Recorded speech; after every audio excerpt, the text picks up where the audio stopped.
What's on our agenda today? The lignum vitae, the tree that blooms our national flower. Garvey was equal parts Pan-Africanist and father, equal parts orator and husband, scholar and son, national hero and lifetime student. We're in the month of our heritage celebration when we look at things, people and places of significance to our journey as a country. Hello and welcome to Jamaica Magazine. I'm Adrian Atkinson. Something else to discuss today. Not dirty up Jamaica. Make we throw away garbage in a bin, not on the streets or in the gullies. If we want an environment that can withstand the effects of climate change and is safe for our health, we have to start with our garbage disposal. Not true?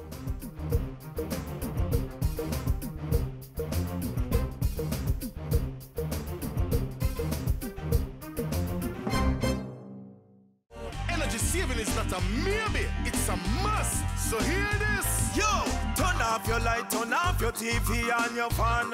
When you not use it. Turn off your heater and your AC as part of the plan. When you not use it. The public sector retrofitting, so the private sector and we fi join in. Retrofitting? Yeah. What that? How you do that? Listen up. Hey, a whole time light bulb. That's what that. Use energy saving bulb and the lit that. Put a regulator on your refrigerator. Use your wits to save water. Be smart, you know. And all motorists who love to drive fast. Ease up half of the gas. Save gas. Energy conservation throughout the nation. Every woman and man come join in the plan. The plan to save energy. We must save energy. Ease up on the energy. Up on the energy. Save today, protect tomorrow.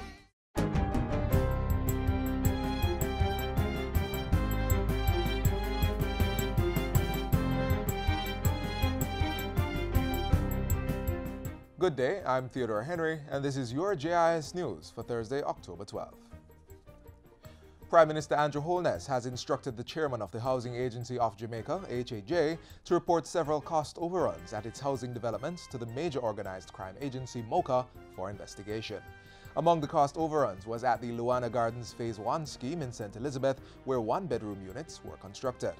Mr. Holness says that in 2011, some units under that project were built at a cost of $2.1 million each, a cost that went up to $11.8 million for the same size units in 2016.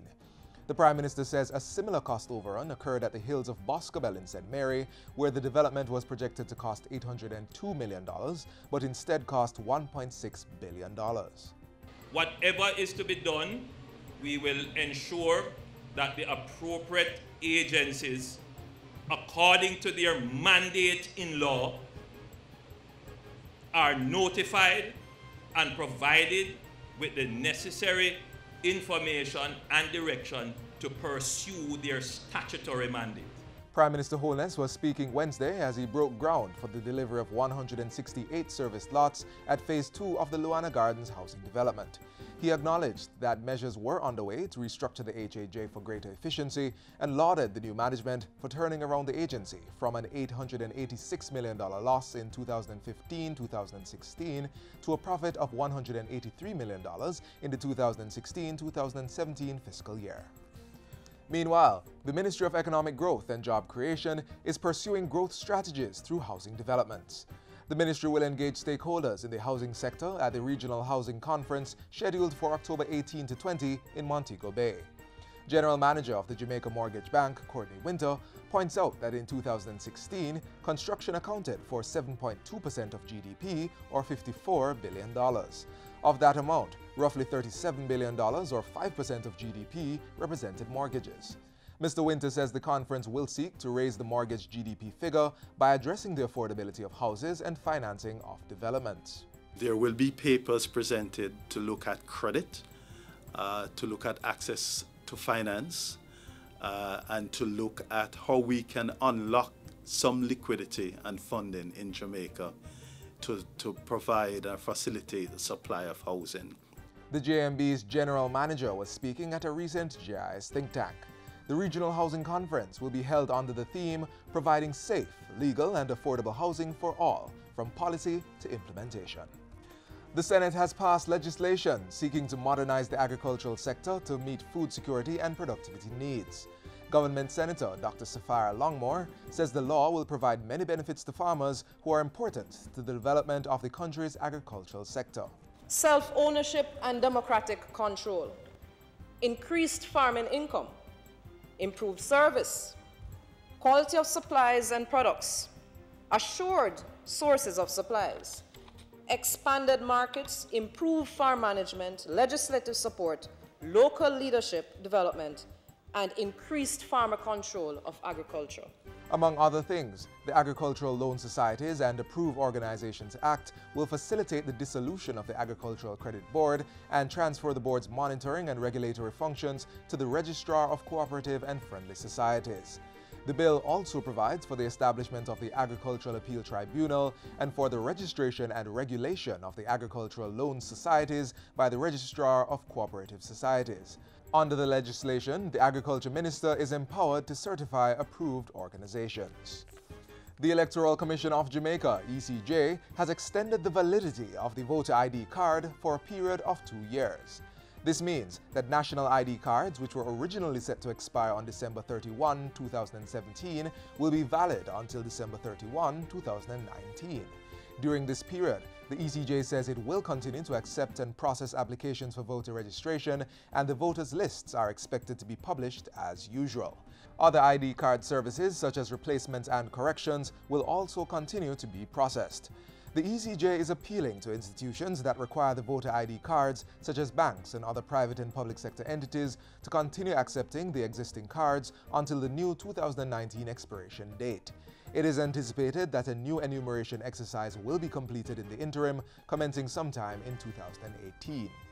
The Electoral Commission is now reviewing the device for use in that process, which is expected to capture fingerprints, photographs, and facial scans, in addition to the demographic information for each elector. The ECJ says that if the new cards become available before December 2019, they will be phased in and the existing cards phased out. An inaugural Crossed Island Run is now underway as part of activities to celebrate Local Government and Community Month in November. More than 200 runners from several youth groups are trekking across the island, delivering messages to the mayors in the parish capitals from the Governor-General, Prime Minister, Local Government Minister, Leader of the Opposition, and the Association of Local Government Authorities of Jamaica. The run kicked off at Jamaica House on Tuesday and will last until October 29, at which time the messages will be read at a national church service in the Morant Bay New Testament Church in St. Thomas. Other activities celebrating Local Government Month include the robing of the 2017-2018 youth mayors and councillors, renovation of the Kingsvale Police Station in Hanover, and disaster preparedness town hall meetings in communities across the country. The significance of what we are doing this year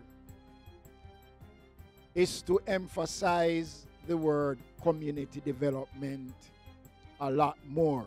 Community involvement, community building, community participation is a critical component of the ministry's agenda. And finally, Prime Minister Andrew Holness is appealing to parents who need help to raise their children to utilize the services of the National Parenting Support Commission. He points out that the Commission is mandated to educate and support parents for the success of the nation's children. Mr. Holness's urging follows a video clip of a parent using a machete to discipline her child. The Prime Minister says that even as he empathized with the single parent's frustrations, corporal punishment as a tool to discipline children is not acceptable. He says corporal punishment's psychological damage to the child and the costs to the health sector are part of the negative cultural practices that stymie the country's development. Let us use this as a watershed moment in our society. Let us all agree that corporal punishment is not a good thing for our society, that there are other ways. Let us turn our face against that. There are other ways of applying a rod than using a machete. The Prime Minister also reiterated his administration's commitment to ban corporal punishment in all schools. The National Parenting Support Commission, NPSC, can be reached at 967-7977. And that's it for JIS News Today. I'm Theodore Henry. Thanks for watching.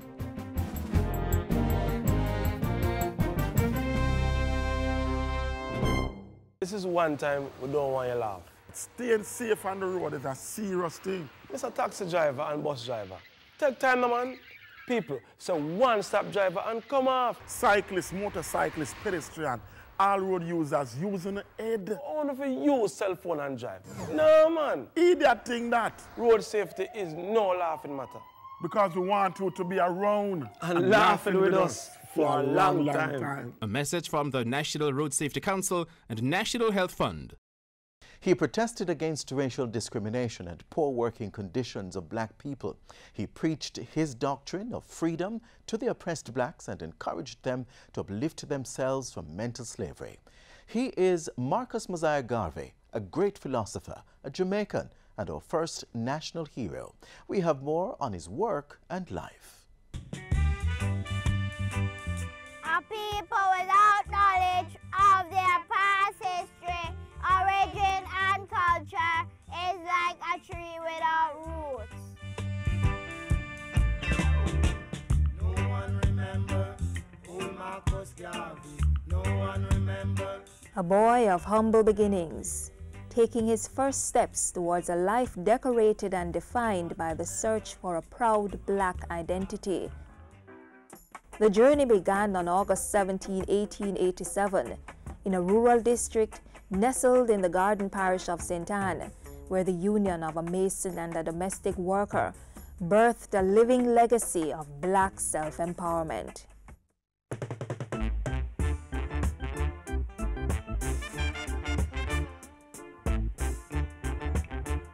When you hear him describe his mother, Sarah Jane Garvey, she had a different kind of influence on him. I think that he inherited a lot of her sense of compassion. Marcus also inherited much from his father, Marcus Mosiah Garvey Sr. Together, his parents gave him a strong foundation, starting at 32 Market Street in St. Anne's Bay. The Universal Negro Improvement Association, the Pan-African Movement, the Negro Factories Corporation, the Black Star Liner Shipping Company, all symbols of achievement to which Garvey could lay claim. But his life was more than the public platform familiar to most. Garvey was equal parts Pan-Africanist and father, equal parts orator and husband, scholar and son, national hero and lifetime student. As a young boy, Garvey developed a love of reading, first from his father's private library, and later the more extensive collection of his godfather Alfred Burroughs. An apprenticeship with Burroughs at age 14 provided a platform for literary expression through the printing press. It's an influence that would find expression in several newspaper developments and publications throughout Garvey's life. Even as he trod the path of visionary, philosopher, and scholar, Marcus Garvey was a family man. After a long courtship, he married Amy Ashwood in a private Catholic church ceremony, followed by an elaborate public ceremony and reception at Liberty Hall on Christmas Day, 1919. The union didn't last. But Garvey found love and family life again with his longtime secretary, Amy Jakes. The two married in July 1922 and had two sons, Marcus Jr. and Julius. You can see letters that they wrote to each other when his sons were in Jamaica and he was in England. He has nicknames for them. He speaks to them the same way a loving father would speak to any child. From the dirt tracks in a small rural community to a global stage promoting change, the Right Excellent Marcus Mosiah Garvey was the epitome of ambition. When you look at his background versus what he was able to achieve in a very, very short time period, you have to recognize that it was ambition that was driving him. But most importantly, he had ambition, not just for himself, but for people of his race. He wanted black people to be liberated in every sense of the word, not just physically, but mentally, economically, socially, and so on. On June 10, 1940, a nation lost a hero. Humanity lost a world changer. Marcus Garvey was finally laid to rest in 1964 in Jamaica after 52 short years. The man from St. Anne's Bay had given black people a new way of looking at themselves. He'd told them to embrace their identity, that they could achieve anything. Up you mighty race! Accomplish what you will! No one remember old Marcus Garvey. No one remember old Marcus Garvey. Jamaica comes alive for Jamaica 55. The Jamaica Information Service is inviting primary, secondary, and tertiary students to catch the vibes and join in the celebration by participating in this year's staging of the JIS Heritage Competition. Primary and prep school children, ages 9 to 12, enter the essay competition and tell us how you would want to see Jamaica in 55 years. High schoolers enter the poster competition. Show us your artistic interpretations of Jamaica throughout her 55 years in a poster titled Jamaica 55. Posters may be designed digitally or illustrated. Zoom, click, snap. Yes, tertiary students, the photo competition is back. Capture an image that best represents Jamaica 55. For more information on the competition rules and how to submit entries, visit the JIS website at www.jis.gov.jm. You may also send an email to heritageessay@jis.gov.jm, heritageposter@jis.gov.jm, or heritagephoto@jis.gov.jm, or call us at 926-3590-4. The deadline for all entries is October 31, 2017. So ready, set, go for prizes galore. JIS Heritage Competition 2017, celebrating Jamaica 55. Jamaica is known to have many species of flowers, and while they may be all beautiful, there is one that stands tall, the Lignum vitae, Jamaica's national flower. The Guacum officinale, wood of life, one of the world's hardest woods. What do I speak of? What we Jamaicans know as the Lignum vitae, the tree that blooms our national flower. The Lignum vitae is a broad-leaved evergreen tree. The 6 species of this tree thrive in dry coastal areas as they are resistant to drought and salt spray.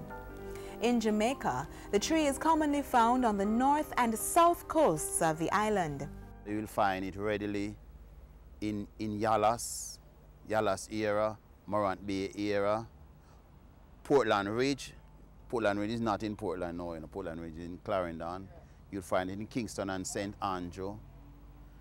It is on the Keys as well, and in some North Coast towns to like Falmouth, Montego Bay, etc.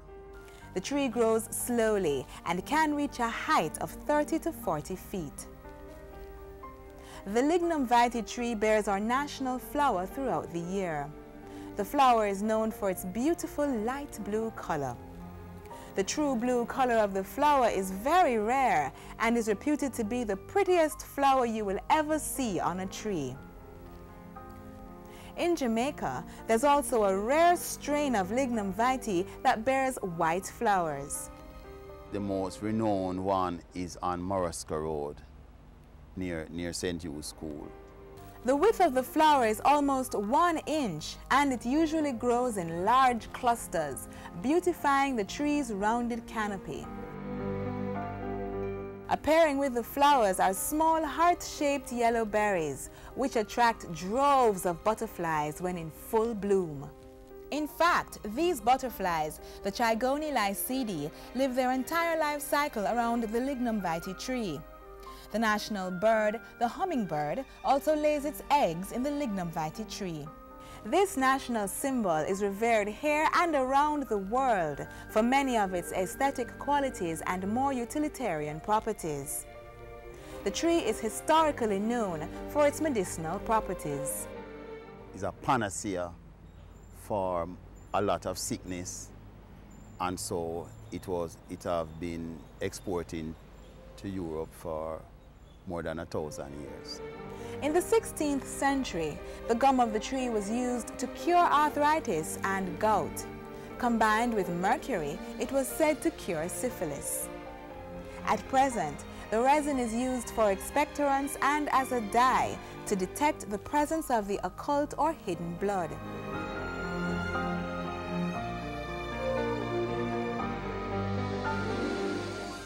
Wood chips from the tree can also be used to brew a tea. For these reasons, the lignum vitae has gained international acclaim as the tree of life. Here in Jamaica, it is used for conventional medicinal purposes and to satisfy superstitions.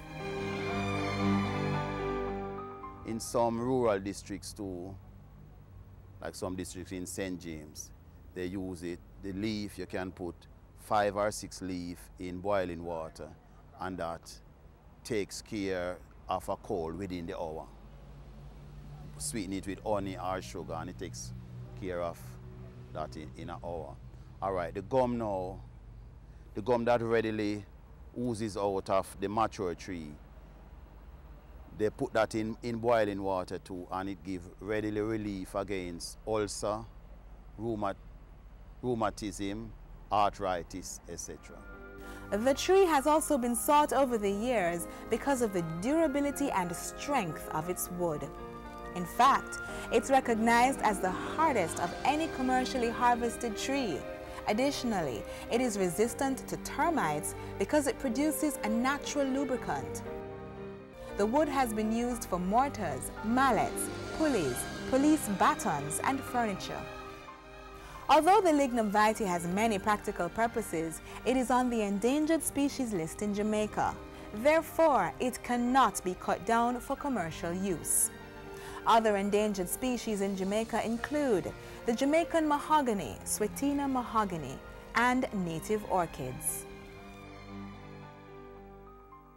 The lignum vitae is beautiful, resourceful, fertile, and strong. Protect Jamaica, plant your grass. Help us become more resilient to climate change impacts. Protect Jamaica, plant a tree. It improves the island's national biodiversity.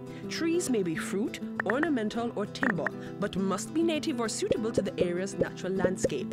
Join the Jamaica Million Tree Campaign and help to plant 1 million trees by June 30, 2019. This is a call to action by the National Environment and Planning Agency.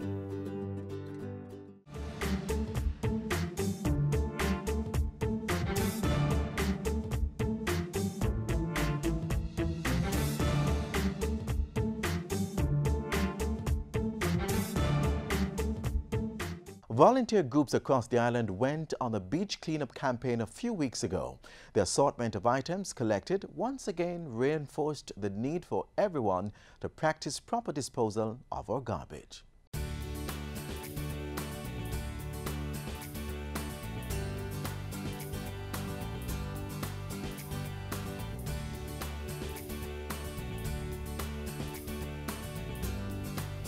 Wow! It was a good look. Beach Cleanup 2017, wonderful feeling.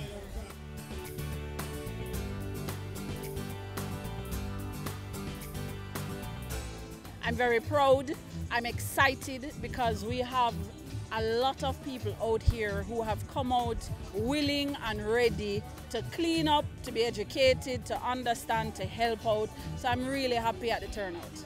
This is our 4th time being here, and today we collected over 100 kilograms of garbage. But we're not just here once a year. We've adopted this beach, and we're here every other month. And every other month we remove up to 10 to 15, 20 bags of garbage.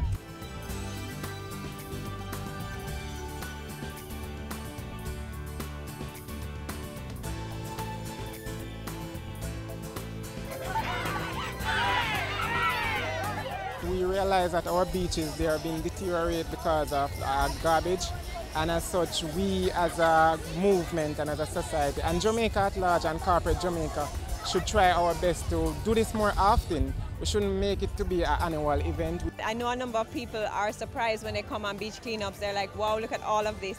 But the truth is it starts from our homes, it starts from us throwing it out of our cars or disposing of it improperly. So it's really about us taking care of us, recognizing that we are stewards of this earth. People believe when they're driving in a car and passing a gully, you can just throw things away.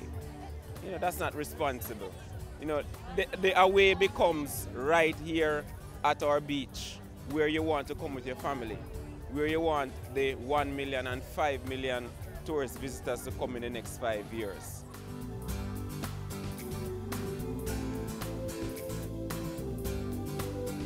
As a teacher and teaching my students to care for the environment, I usually take a group of students out so they can see the impact of improper solid waste disposal on the environment, and they can see for themselves, and then they in turn will develop their desire to want to keep the environment clean. When they go back, they always try to instill in the others that it is best to keep their environment clean. You will not see the classrooms looking untidy. They will ensure that all their solid waste is in the bins. Today I experienced that I must always like to help to clean garbage and not to dump them. Wow, people really know to dirty up the place. That's how we learn. But you know, at least we can stand in the gap and you know, be a part of the positive side of things. There's a lot to do in terms of keeping the place clean. Jamaica should embrace more recycling of our plastic bottles. I definitely think so.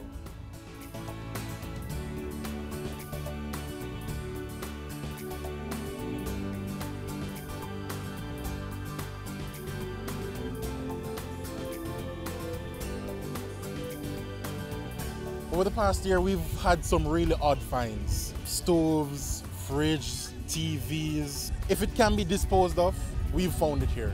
A large fridge, a bumper, a bicycle, and a lot more stuff. When we pollute the land, it destroys all the wildlife, and I think we're supposed to, you know, care about that. Protecting our environment, protecting our beaches, now protecting the ocean is really a pressing issue that will be beneficial further down the line.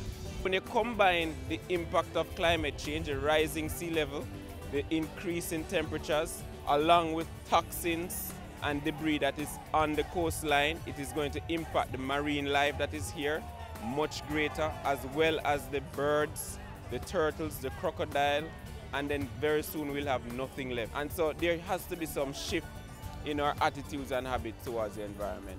We all need to be concerned about the environment. At least we are the problem, and we need to be the solution. Keep our environment clean! No dirty up Jamaica.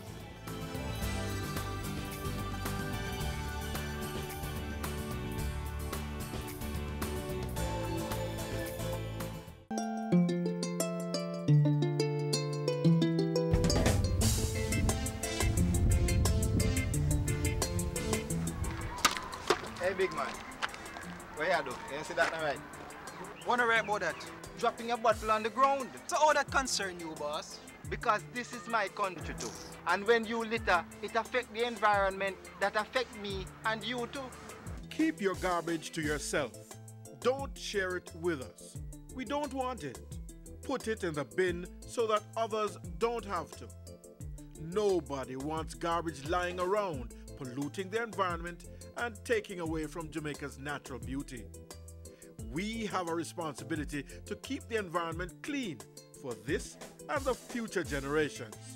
Cleanliness is next to godliness.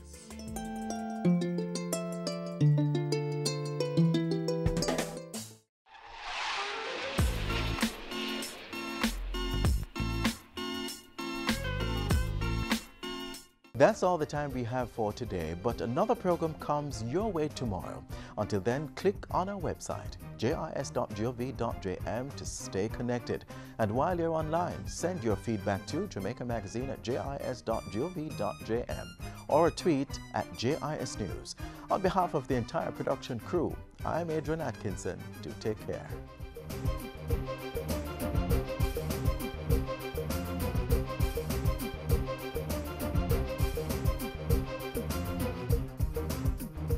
This has been a production of the Jamaica Information Service, the voice of Jamaica.